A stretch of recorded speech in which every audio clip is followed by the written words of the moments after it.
Hey, everyone. Welcome to today's episode. I am so happy that you're tuning in. I have been so humbled by the feedback that I've been getting in the community and just the engagement from everyone. So if you're listening, thank you so much. I am very grateful that you're here, and I'm grateful for the feedback that I've been getting. And I'm just excited to host and post another podcast today. With that, let's just jump right in to today's topic. I want to talk about this idea of giving yourself permission to lead. This may seem a little counterintuitive, but there are some people I know out there that are in positions where they need to give themselves the permission to lead their team well. Some people think, oh, I'm not good at this, or I don't have the right skills, or some people think I do have the right skills, right? But we all, I think, have some insecurity sometimes when it comes to leading those around us. And I'm not just speaking to career. I'm speaking to husbands and wives. You have a place of leadership in your household. You have people looking up to you. And when you have people looking up to you, you are a leader. You are leading them towards something. You're leading them either towards success or towards failure or towards complacency. You are leading people around you. So you need to give yourself permission to lead, and not only to lead, but then to lean in and lead very well, to set that example for those around you. So there's 100 different ideas of leadership out there, right? I don't know the one that's best for you. And I found it really difficult to look at these different, all these different ideas. Oh, do it this way, do it that way. And to be honest, I'm actually not 100% a officially declared sanctioned leader, quote unquote. Yet, I do believe that titleless leaders and everyone, like I mentioned, is leading someone in your life. So whether you're an officially sanctioned leader or whether you're maybe more in my boat where you're not officially a leader, quote unquote, but you do have people who look up to you and you are leading, then I want this podcast to be for you and to encourage you guys.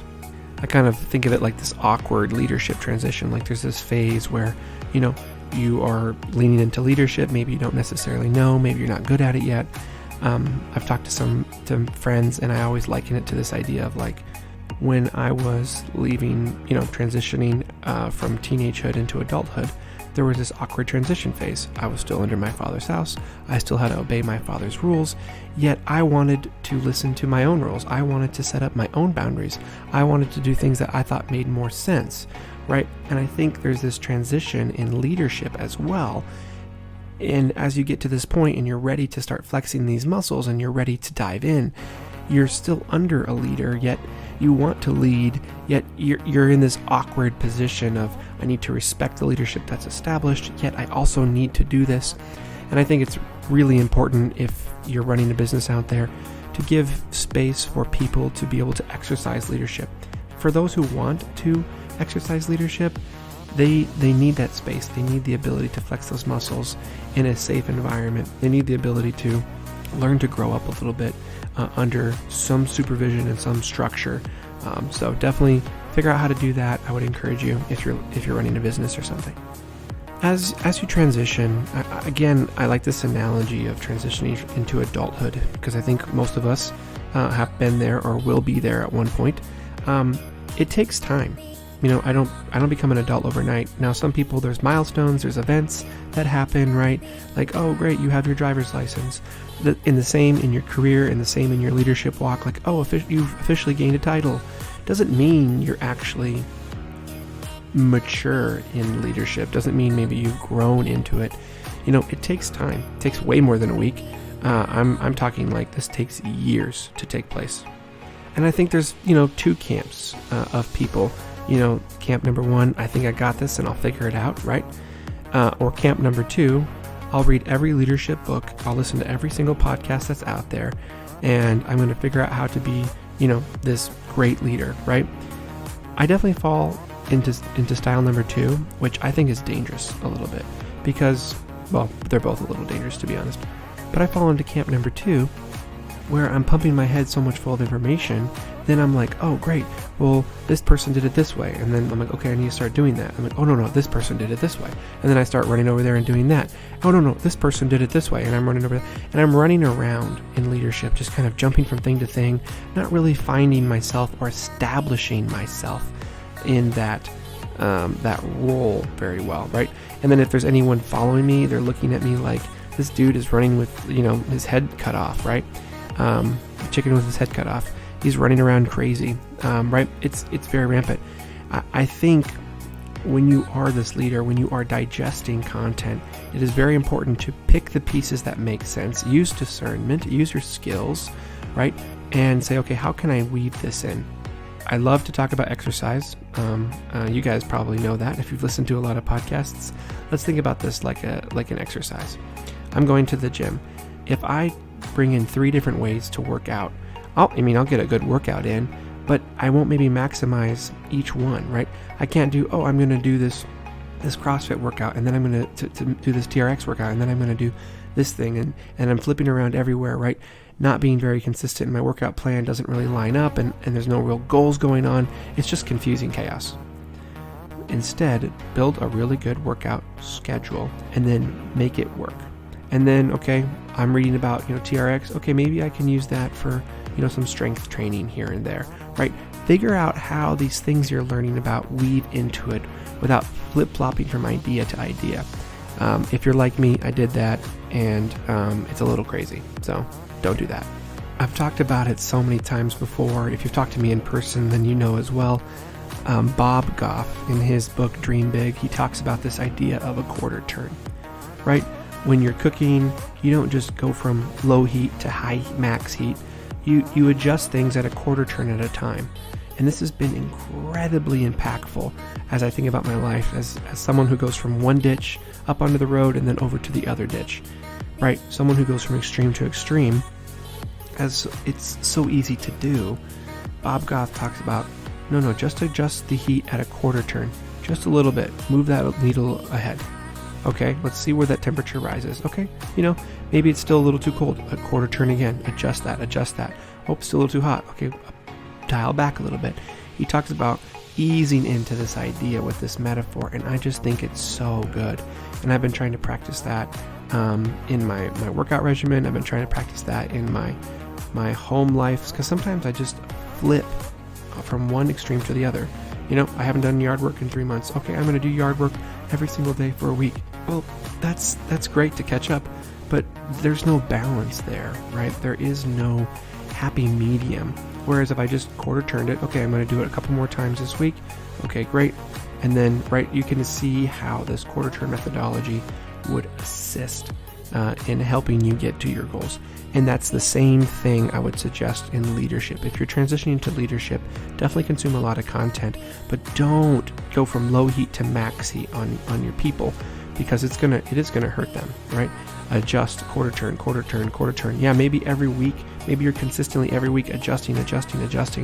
But it's not like you come in one day, make a big proclamation, we're going to be doing this, and that, right? And then it makes it really hard because you have to follow up and deliver on that. Otherwise, your team is going to, feel like your word doesn't back with what you say. So I would highly encourage you to employ Bob Goff's quarter turn ideas. Brene Brown, in her book, Dare to Lead, again, these are 2 books that I talk about all the time. I really, really like these books. Brene Brown talks about this African proverb in her book, knowledge is only a rumor until it lives inside your bones. And I believe that to be so true. And this was actually something that was interesting because I was pouring in so much content to my head. And honestly, it felt like, what do I do? How do I do this? Everyone has a different way. There's so many different ideas, and there's so many quotes that I should be posting and writing down and keeping track of, this is how you lead well. And when I read those words, it resonated with me to the point where I remembered the phrase. But knowledge is only a rumor until it lives inside your bones. Essentially, until you adopt something and until it actually is the foundation of who you are, then it's just a rumor. It's just another thing floating through your head. And so how do we be leaders and execute, in such a consistent manner that it actually feels like this is a part of our identity. Again, this takes years and years of maturing. This doesn't happen overnight. But I think that's the trajectory we should all be shooting for, is how can we be a good leader? How can we find a good balance? How can we engage our staff or our people or our families around us in such a good way, such a consistent way is what I guess I'm saying. How can we do that? And I think that's what we need to lean into. That's what we need to be adjusting our quarter turn heat into, to get to that consistent point where it doesn't feel like we're moving from one extreme to another, but we're giving ourselves permission to lead. I'm going to leave you with this kind of final thought. You were selected for the job or for the career, or your spouse picked you for a reason. So they didn't pick you because they didn't think you were capable. They didn't pick you, right, for any of these things. They picked you because they believed that you could do this. So lean in, grow, read books, be consistent, find a community of people, maybe this community of people, where you can lean in, strengthen yourself, and consistently improve. Humble yourself to grow. And then when you have this, all of this stuff, right, all of these ideas that are ruminating around, give yourself permission to lead the way that you lead. Not the way that Brene Brown leads, not the way that Bob Goff leads, not the way that Jesse leads, right? You were selected for the job. You were picked by your spouse. Use these people's insight and input and wisdom and knowledge. Absolutely distill that. But then implement it into your team or your family in ways that are practical and make sense to you. Don't feel like you have to do this magic formula that someone from the internet told you would work. No, find out what is going to work, distill that, have the discernment, and then act on that piece and implement it for you. Leadership is a lifelong pursuit. It's like mental health, it's like physical health. It's built and it needs to be strengthened. And it takes a long time to flex these muscles and grow. But make sure you're intentionally growing as a leader. And if you don't know where to start, my Zoom room is always open. But if you're not comfortable with that, then get the Audible, get the physical book, Dare to Lead by Brene Brown. It is a crash course in leadership. It has so much good content. I think she has a lot of good insight on how to be a well-rounded leader, from physical health to mental health to leading a team, and how to fight for yourself and fight for those around you. It is a really, really good crash course to leadership. So definitely try that out. Thanks everyone for tuning in. I am excited to see you guys in the next episode. Peace.